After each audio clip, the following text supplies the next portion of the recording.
খুশি সিদ্ধান্ত নেবে আর আমি তাতে রাজি হব? হ্যাঁ, সমাজের উত্থানের জন্য যাচ্ছ তো? তাহলে ঠিক আছে, কিন্তু তোমাকে একা যেতে দেব না। আমি যাব তোমার সঙ্গে।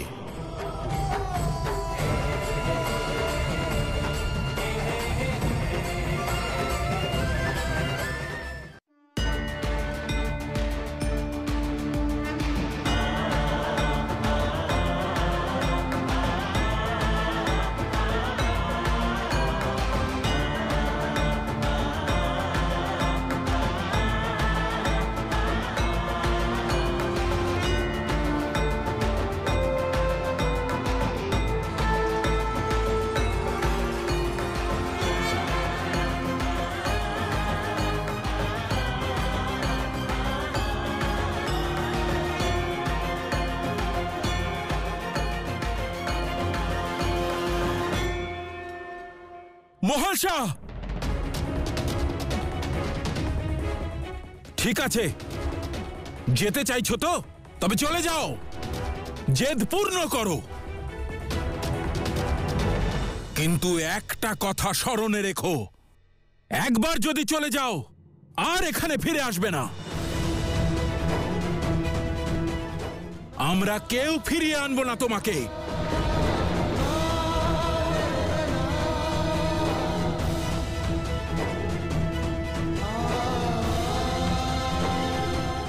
মহাশা, মা,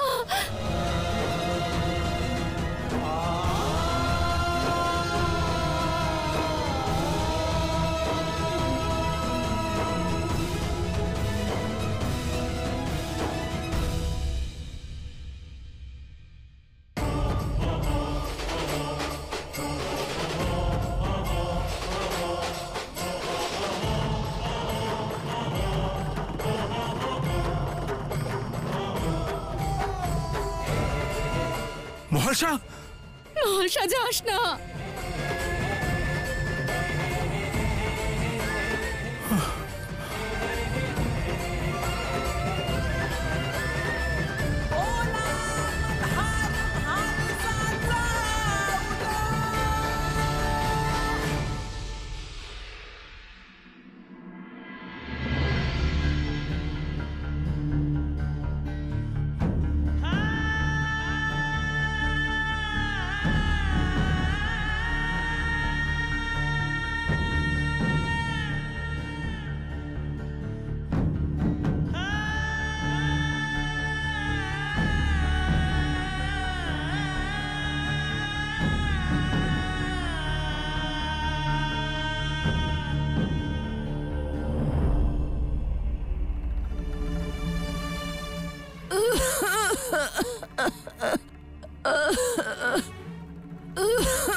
আমার ছেলে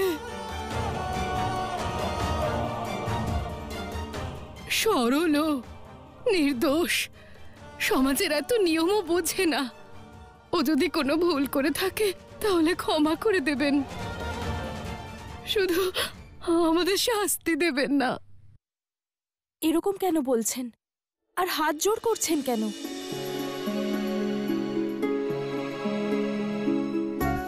ক্ষমা চাইবেন না।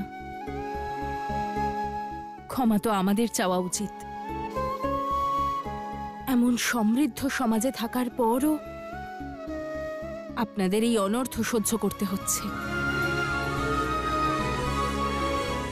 সংঘর্ষের জীবন কাটাতে হচ্ছে। এর চেয়ে বড় পাপ আর কি হতে পারে? ক্ষমা করে দিন আমাদের।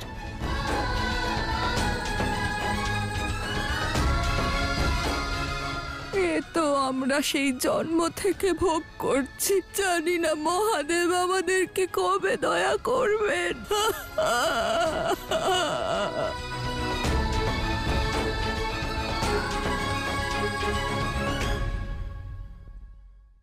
কি আবশ্যক ছিল?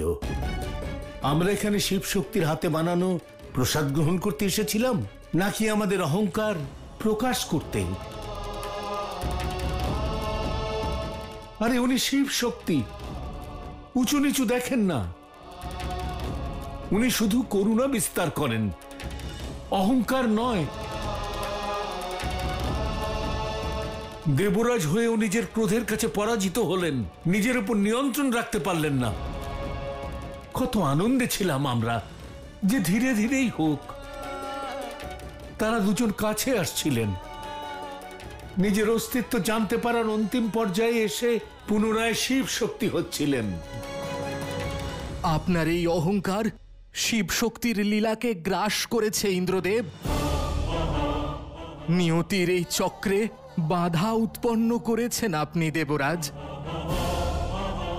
এখন না জানি ওনাদের আর কত সময় লাগবে নিজেদের সত্য জানতে আর পুনরায় কৈলাসে ফিরতে। আর ওই মল্ল তো সুযোগের অপেক্ষায় রয়েছে। ইন্দ্রদেব, আপনি যা করেছেন তার সুযোগ নিয়ে এই পরিস্থিতির সুবিধে নেওয়ার জন্য। ভুলে গেছেন ইন্দ্রদেব, মল্লর মতো পাপীর বিনাশের জন্য শিব শক্তির একে অপরকে চিনতে পারা কতটা প্রয়োজনীয়। কিন্তু আজ আপনার জন্য। শান্ত হন দেবী। শিবশক্তির জীবনের প্রতি পদক্ষেপে, প্রতি অধ্যায়ে এক উদ্দেশ্য লুকিয়ে থাকে। সংসারের জন্য একটি শিক্ষা থাকে। আর এখন যে ঘটনা আপনাদের অশুভ মনে হচ্ছে তা শীঘ্রই এক শুভ সংবাদ নিয়ে আসবে। আমার পূর্ণ বিশ্বাস যে শিবশক্তি পুনরায় তাঁদের স্মৃতি ফিরে পাবেন। ততক্ষণ আপনারা সবাই এই লীলার আনন্দ নিন আর সেই সময়ের প্রতীক্ষা করুন।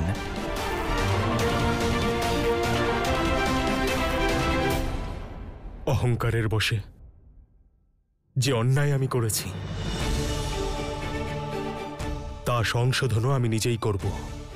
এমন পরিস্থিতি উৎপন্ন করব যার সাহায্যে শিবশক্তি নিজেদের সত্যের সঙ্গে পরিচিত হতে পারেন, নিজেদেরকে চিনতে পারেন।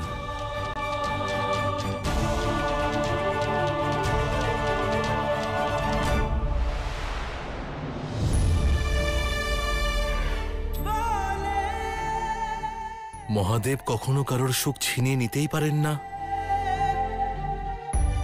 মহাদেব কারোর পরীক্ষা নেন না। আমরা জানি আপনারা সংকটে রয়েছেন, কিন্তু তার সমাধান আপনাদের সামনে দাঁড়িয়ে। হ্যাঁ, আমি আর মহাল শাহ এই সমাজে আপনাদের যতক্ষণ না সঠিক স্থান পাইয়ে দিচ্ছি ততক্ষণ আমাদের গ্রামে ফিরব না, আমাদের গ্রামে ফিরব না, আমাদের গ্রামে ফিরব না।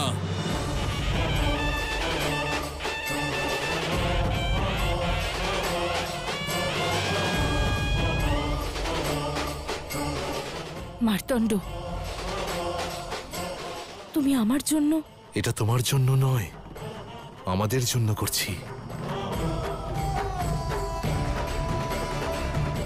এই সংঘর্ষ তোমার একার নয়, এটা আমাদের।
ওদিকে কোথায় যাচ্ছ?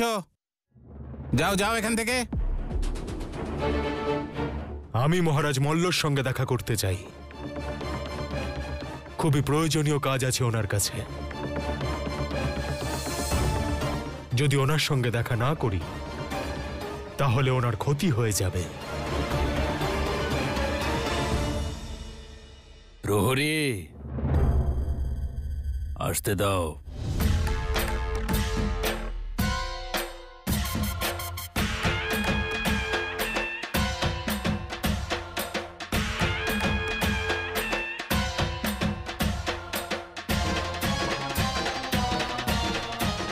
কে তুমি? হ্যাঁ, তোমার রক্ষক। তোমার কালের হাত থেকে তোমায় বাঁচাতে এসেছি। একান্তে কথা বলা যেতে পারে? তোমারই মঙ্গল হবে তাতে।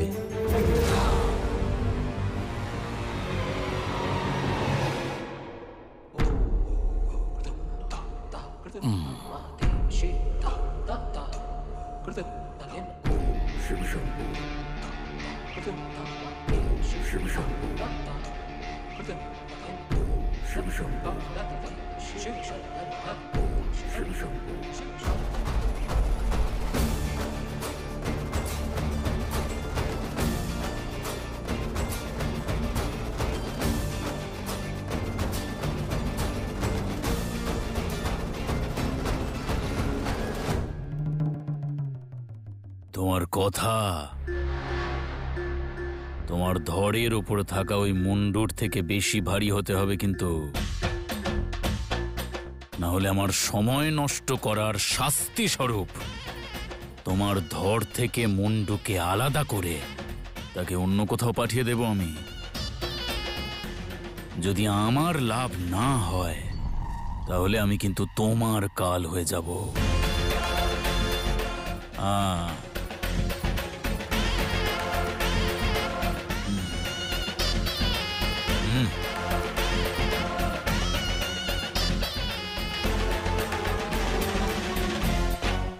নাও চলে গেছে সবাই, বলো। তোমার পরম শত্রু মহালসার মার্তণ্ড শিবতন্ত্রের প্রতিকারের খোঁজে বেরিয়েছে। আর যদি উনি জানতে পারেন যে সেই তন্ত্র যেটা বহু বছর ধরে মহালসাকে মন্দিরে প্রবেশ করার থেকে আটকাচ্ছে সেটা কার, আর তোমারই তন্ত্রের জন্য মার্তণ্ডের মাতা নিজের প্রাণ হারিয়েছেন।